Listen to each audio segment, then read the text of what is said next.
Most men believe that seduction is a sequence of correct actions done at the right moment. A better line, a bolder attitude, extra effort. And the more they try to adjust these external pieces, the more they realize something doesn't fit.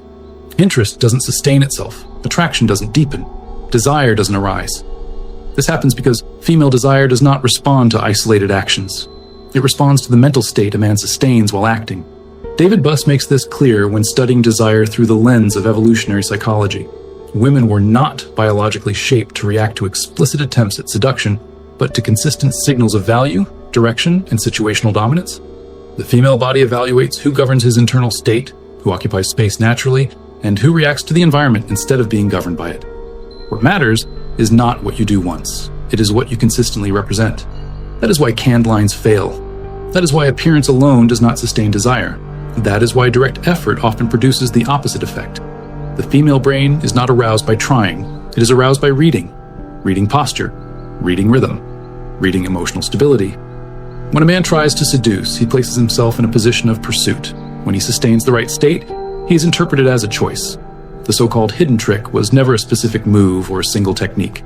It is a continuous behavioral state, an alignment between mind, body, and attitude that remains even when nothing is happening. Few men activate this because it requires self-mastery, social awareness, and emotional control. It does not require momentary courage. It requires internal consistency. And internal consistency is rare. Throughout this video, you will understand the exact mechanism that makes the female brain reinterpret you, not as someone pleasant, not as someone socially acceptable, but as a sexual man. This mechanism does not depend on impressing or convincing.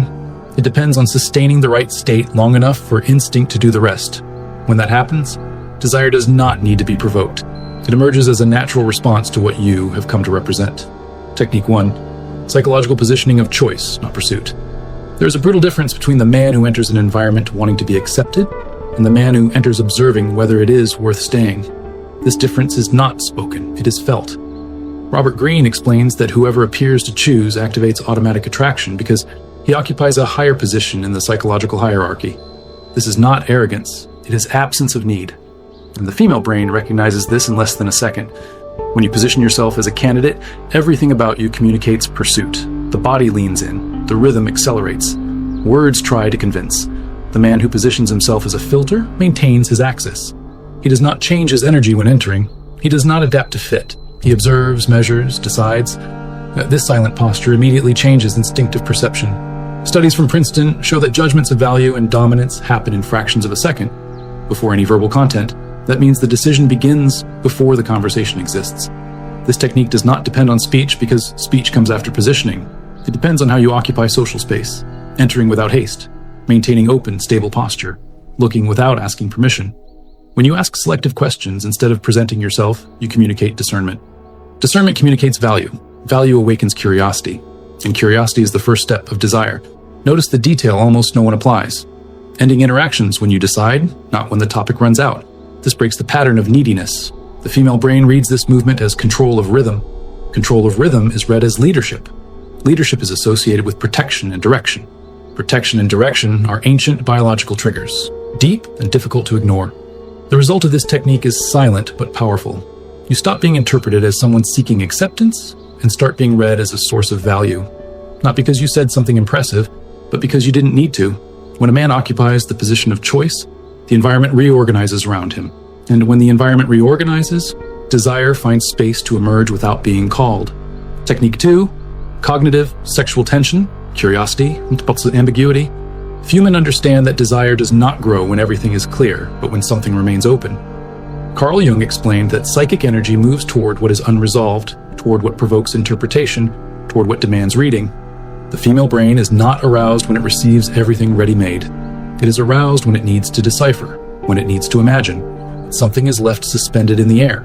The common mistake is confusing clarity with attraction.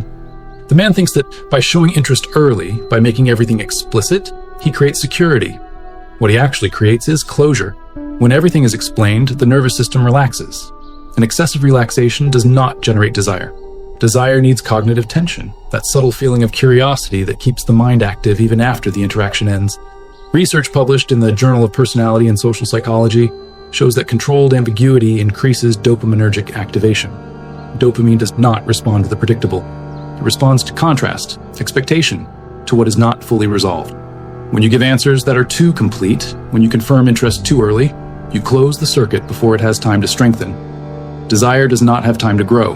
This technique has nothing to do with games or emotional confusion. It requires precision, incomplete but confident answers, firm presence but not invasive. You do not hide, you do not run away, you simply do not give everything at once. You alternate moments of full attention with brief withdrawals of focus, not to punish, but to keep the field alive. Notice how this changes the dynamic. The woman starts thinking after the interaction. She replays phrases, interprets silences, fills in gaps. And the more the mind works, the more the body follows. Desire is built in this internal space you left open. It is not about saying less, it is about saying enough to awaken, not to satisfy. The practical application requires calm, not confirming interest early, not verbalizing intentions before the right time, sustaining presence without the need for immediate closure.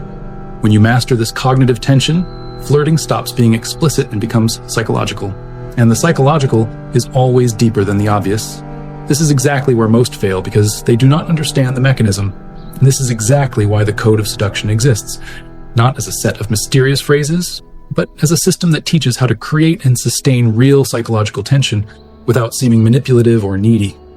A method based on evolutionary psychology, behavioral reading, and social dynamics, showing how to activate desire at the level where it truly arises. This knowledge is not taught publicly because it requires emotional responsibility and internal control. Access is in the link in the description and the pinned comment. Those who learn to sustain the unresolved never need to force interest again. They become interpreted as stimulus. Technique 3. Visible emotional mastery, the most sexual trigger of all. There's a moment in every interaction when the environment tries to pull you off center. A sideways comment, a subtle provocation, an unexpected silence.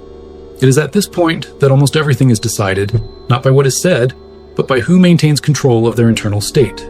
Nietzsche described the magnetic man as the one who governs himself before attempting to govern anything around him. Desire is born precisely from this internal sovereignty that does not need to be announced. The female body interprets emotional control as capacity for leadership and protection. This is not a moral reading, it is biological. Studies from the University of California show that self-control is directly associated with the perception of high status. When emotions do not hijack your decisions, you communicate something very specific without words. You communicate that the environment does not command you, that stimuli do not disorganize you, that you choose how to respond.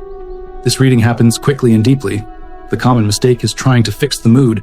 The man feels the tension and rushes to relieve it. He explains too much, laughs at the wrong time, changes tone to please. All of this communicates anxiety. Anxiety communicates loss of control, and loss of control kills desire before it has a chance to grow. Visible emotional mastery is not coldness. It is stability under pressure. It is feeling the tension and still sustaining your own rhythm. In practice, this technique is simple and difficult at the same time, not reacting immediately to emotional stimuli, keeping a stable tone when tension appears, not trying to resolve everything the moment it arises, sustaining the atmosphere instead of escaping it. When you do this, something changes on the other side. The expectation of reaction is not confirmed. The test loses strength, the reading adjusts. This is the most sexual trigger of all because it signals deep maturity. Not performative confidence, but the confidence that comes from someone who has already observed himself in difficult moments and did not lose himself. The man who sustains visible emotional mastery creates a field of instinctive safety. And where there is instinctive safety, desire finds permission to exist.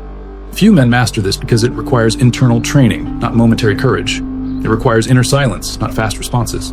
But when this mastery appears naturally, the effect is immediate.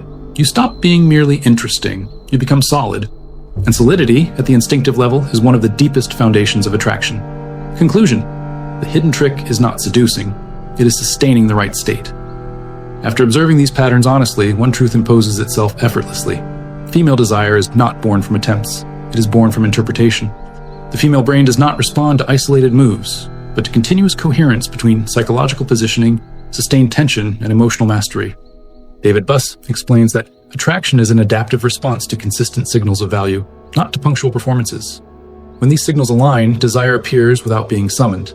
That is why techniques only work when they stop looking like techniques. Positioning as the chooser is not a social trick, it is identity in action. Cognitive tension is not forced mystery, it is the natural consequence of someone who does not give everything away out of anxiety. Visible emotional mastery is not coldness, it is maturity under pressure. When these three layers become natural behavior, the man stops trying to seduce. He starts being read as seductive. Notice how everything converges. The man who chooses sets the rhythm. The man who sustains the unresolved keeps curiosity alive. The man who governs his own emotions creates instinctive safety. Together, these forces make the female brain reinterpret you, not as someone socially pleasant, but as someone sexually relevant, not by effort, by state. Men who master this do not chase validation. They do not rush processes. They do not try to fix the atmosphere. They remain whole while the environment adjusts. And when the environment adjusts, desire finds space to grow on its own. This is the difference between those who force interest and those who awaken attraction. That is exactly the mechanism the code of seduction teaches in a structured way. Not as ready-made lines, not as empty shortcuts, but as a complete training in real desire psychology, behavioral reading, and social dynamics. A system for men who want internal control, clarity in interactions, and silent advantage. Access is in the link in the description and the pinned comment. Some will continue trying to seduce with isolated actions. Others will sustain the right state and let instinct do the rest. The difference between these two paths defines who is chosen without asking.